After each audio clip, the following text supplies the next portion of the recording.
మనుషులు జన్మిస్తారు. ఇక జన్మించగానే వారికి జీవిత యాత్ర ప్రారంభం అవుతుంది. తర్వాత వారు కష్టపడతారు, సంఘర్షణ చేస్తారు. ఇక వారికి వారి ఫలితం కూడా దక్కుతుంది. వారు వారి వనరులను స్వయంగా అభివృద్ధి చేసుకుంటారు. ఇక వారి జీవితంలో ఎప్పటి వరకు భయం అనేది రాదు అంటే ఎప్పటి వరకు అయితే వారు ఏది పొందాలనుకోరో. ఒకసారి వారు ఏదైనా పొందారు అంటే దాని తర్వాత దానిని కోల్పోతాము అనే భయం వారి మనసులో జన్మిస్తుంది.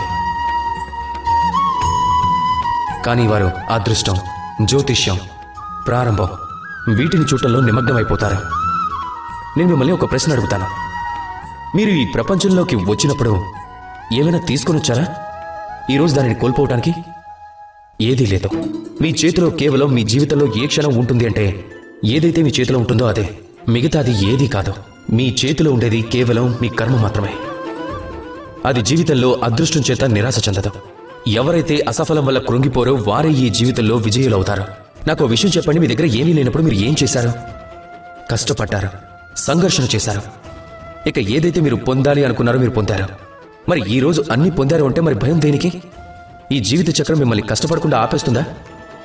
లేదు.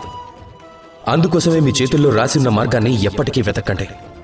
ఎందుకు అంటే ఈ ప్రపంచంలో చేతులు ఎవరికైతే లేవో వారు కూడా నిశ్చయంతో తమ సొంత విధులను సొంతంగానే చేసుకుంటారు. కనుక ఏ విషయానికి చింతించకండి. రాధాకృష్ణ.